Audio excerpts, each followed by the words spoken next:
Hello, everyone. My name is Michaela, also known as McKay the Great, also known as M. Dilla, and we are live from Wilmington, Delaware at the Denim Bar, the home of Joyride. Who am I here with today? I'm Lou, the owner of Joyride.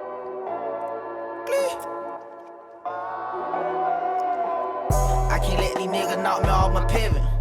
God sat me down and All right, talked so to me. I Olu, listened. tell me about your journey. Tell me about the start of Joyride. Joyride started after I had another brand called Abnormal Exposure. Okay. I started Joyride in 2016. I actually started Joyride when I opened up the store. Okay. So I opened the store in 2016, started Joyride in 2016. So what was the difference between your previous brand and Joyride? And what made you stick with Joyride?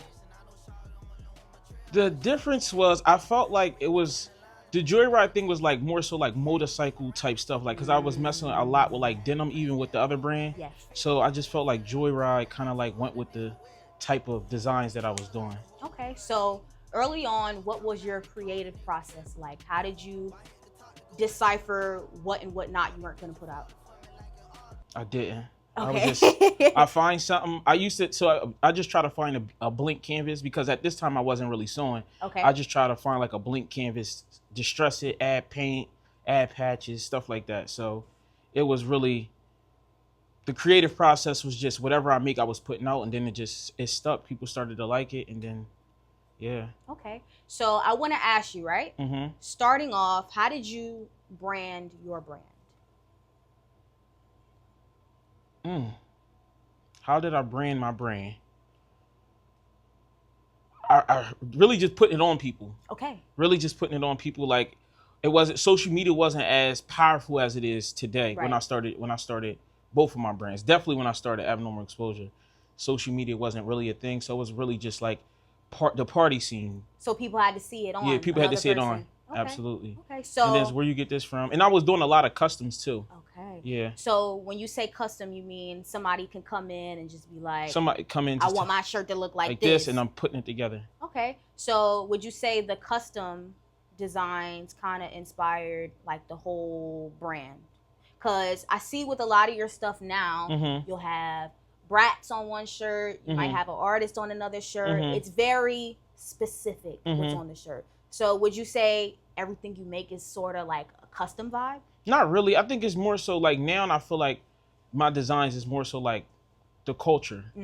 Like I try to stay with the trends. Okay. You know what I mean? And as far as like the Black Barbie t-shirt, the Black Bratz t-shirt, that's just trying to put Black culture within my designs. Yeah, just to push that narrative. Okay, so Olu, I asked you about your creative process earlier on, but with the times changing and social media being so prominent and us having access to so many different styles, a common word used in fashion is aesthetic. What aesthetics are you inspired by now when it comes to creating your clothes? Because I feel like I kind of like make clothes for like younger people that's in like high school, college. You know what I mean? So statement pieces, bold, like Joyride when you see it is really bright. It's in bright. Your face, yes. It's in your face, you know what I mean? Big logos on the back.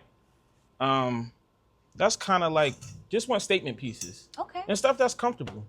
It's fast fashion, you know what I mean? Okay. Creating comfortable clothes is, I feel like that's something that everybody should be doing. Right. But I just feel like mine's just stand out. A lot of people from my generation, the younger crowd, liking more comfortable clothes and very dark colors. And you'll see a lot of people wearing black, gray. Yeah. Mainly just black and gray. What allows you to still use colors and make things pop whilst trying to make stuff for the younger generation? Forcing it on them. I'm forcing it on them. Yes, you because have to. A lot of the kids that's wearing, you know, all black text and all that stuff, they wear Joyride. You know what I mean? I feel like I'm kind of helping them make that transition. Okay. You know what I mean? So at what point did you like go full throttle with Joyride? I know you said you started when you opened up the store, but what made you kind of just abandon the other brand and say Joyride is? I kind of like phased the other brand out. Okay. Joyride, people was catching on to it. And that's not even like, it was nothing wrong with the brand. I just felt like that brand was more so like, it was clean. Okay. It was clean. Like I used to really do like a big box logo and it was nice. People used to wear it, but it was clean. I just wanted something a little bit more rugged. Ooh, But I like that. I think Joyride kind of like took off. I did a 30 for 30 sale. Okay, what's that? Explain that. So we were selling $30 hoodies for 30 minutes. It was like a room. Oh, Yeah, that's actually a great idea. Yeah, we were selling. It wasn't, but we were selling. Tell me We why. were selling $30 hoodies for 30 minutes. A bunch of people Right? came. We made $15,000. This is how I feel like. This was when I feel like Joyride kind of like blew through the water. Right? So we really left it. It was only supposed to be on there for 30 minutes. We let it run for like an hour. Okay. Right? We really didn't make any money. Because of the how much material that goes into the, and then orders getting lost. We didn't really have a real system. Yeah, we didn't really have a real system to really be, you know what I mean? We wasn't capable to really get that amount of stuff. I was only me and my little brother working at the time. But everybody had the hoodie. You know what I mean? Wow. Yeah, but everybody, the whole city had the hoodie. Everybody, it was a Joyride Christmas. What? And I feel like it, at the time, I felt like, damn, this is a lot. Yes. It's a lot of work. But I feel like that's kind of like the reason why Joyride, like this started the motion. Okay. Because I already had the story. And this was like a little bit before COVID. What was COVID? 2020? 2020? I think this might have been like 2018. Okay. Yeah. Okay. And then after that, it was on. We became like the hoodie brand. Wow. Yeah. I don't feel like we're a hoodie brand now. No People more. might You still, guys have shorts, whatever you want. Yeah. Okay, so when it comes to the process of production, is this something that you had to tweak over the years? Definitely. Talk about that, please. So before I used to make all the clothes myself. Like every single thing. Like press everything? Press everything, sew everything. I know that was a lot. It was a lot. And it was just me at the time. But now it's different. We deal with manufacturers from different countries. We do bulk orders. If something sells, because and another thing is, we never really redrop. It has to, a product has to really do great for us to redo it. You know what I mean? Okay. So we're not really into repeating a lot of things. So it's a lot of work on myself. People always ask me, like other friends that I got that's designers and just other customers be like, damn, bro, like y'all always dropping something new. Yeah. But I love to design.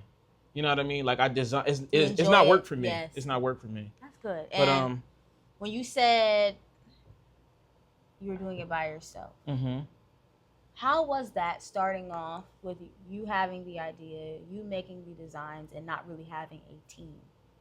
I mean, it was cool. I was designing everything by myself, but my older cousin helped me open the store. But as far as like design, it was just me. You know what I mean? I don't think it wasn't really hard until it got bigger. Yes. And it was like, okay, next stage, I need to bring people in to help me. But as far as the design team, it's still me, my little brother, and my man's, he kind of like, I don't really like that. You know what I mean? Just to have, his opinion counts. Okay. You know what I mean? Okay. And how did you develop your team? Family. Yeah, it's just family. Is that hard? No. Okay. Well, I mean, people always be like, yeah, don't work with family. I ain't really have It's a gamble with everybody. Yeah. Truly. I ain't really have that experience. My little brother is my right-hand man. Okay. And then I got a business partner. It's like my big brother. We locked in. When it comes to fashion and creating fashion pieces, what are your fashion do's and don'ts? I feel like skinny jeans is done. I feel like skinny jeans. Tell me why, please. I just feel like it's done. I just don't like the way they look. Okay. I used to wear skinny jeans. I don't like the way they feel. The skinny jean. I think the skinny jean wave is done. Okay, so are you saying that for guys and girls? No, girls is. We can get away. Yeah, with y'all can get away with everything. Fake jewelry. Oh my God. Whatever. I mean, it's girls. It's you know. Yes. Okay, so what are your fashion dudes? What are some fashion styles that you like right now? No, I would say fashion styles that I like. I like baggy. Okay. But I still like couture cuts. Yes. You know what I mean? Tailored things. Oh my God. But that would be my fashion do. Okay. Yes. I would tell everybody, especially men, is to find a good tailor. Okay. Because even if you buy something and it don't necessarily fit the way you like it, go to a good tailor. And it's a whole different look. Yeah. You know what I mean? And are you a suit guy? I'm getting into it. Okay. I'm getting into it. I brought probably like 2 suits last year. Okay. I got them tailored. Okay. I'm trying to get into it. Yes. Okay, so we're going on year 10 with Joyride, right? Tell me, where do you see Joyride in the next 5 years? Okay. Joyride in the next month. Okay. We will have our first flagship store in Christiana Mall. I kind of feel, I just want to spread the brand out. Yes. Get it in some I kind of like don't want to really get it in stores now. Okay. I feel like I just want to open up stores in different areas. Yes. And just bring the same vibe, same look, I same agree with energy that. in other places. I definitely want to be more so dealing with the malls to get the heavy traffic, you know what I mean? For sure. And deal with the people directly. And it definitely separates you when you're in a mall versus just putting your clothes in stores. For and all sure. that stuff. Just so people can have the shopping experience, feel the energy, Yes. the Joyride way. Okay. So when it comes to future things, right? Whether it's getting outside of Delaware, I know you mentioned just making the brand bigger. Like, do you have a goal place where you would want to open up a store, or where you see Joyride just at? I feel like all the popping spots. I feel like a store in New York, of course. I feel like that should be every fashion designer's, you know, a store in New York, LA, Miami, Texas, you know what I mean? Yes. But I'm slow walking it. Okay. Yeah, it's like Joyride is a thing that's forever. You know what I mean? So we're not in no rush. I feel like coming from where I came from to open up a store in Christiana Mall is a huge thing for me. You know what I mean? Congratulations. Yeah, thank you. I appreciate it. Okay, so when it comes to upcoming designers, young people who want to start clothing brands or just do fashion in general, give some real-time advice to them right now. Real-time advice for somebody who's starting a clothing brand. A scale high. Just think bigger than your area. Yeah, just scale high. And if that's even with price. You know what I mean? Like if you want to sell t-shirts, you don't got I don't feel like the $20 t-shirt thing is dead. You don't have to do that. Okay. Because you have brands that's selling $200 t-shirts. And they buying, people buying it. People are buying it with not a lot of creativity. You know what I mean? So I would just say make your brand a lifestyle, stand behind the lifestyle, you know what I mean? And push it. Okay. Push it. And then how would you say you learn how to pitch yourself and your brand? I think the brand pitched itself. I really didn't do like interviews and too much talking. It was just pushing the brand, putting the brand out there. And then people see me, the people who support me, they kind of like know the energy. We moving with peace and love and positivity. All the, I don't want to say all the corny, but like just the energy. You know what I mean? Just the energy. So I feel like the brand has did something for itself just because it's hot. I think my shit is hot. So you know what I mean? Yeah, I ain't really have to do too much. All right, everyone. This concludes another episode of Be Great Podcast. My name is Michaela, also known as McKay the Great, also known as M Dilla. Oh, Lou, where can we find you at? On Instagram, HollywoodLou_DB, Joyride Denim, at Joyride Denim. That's the brand page.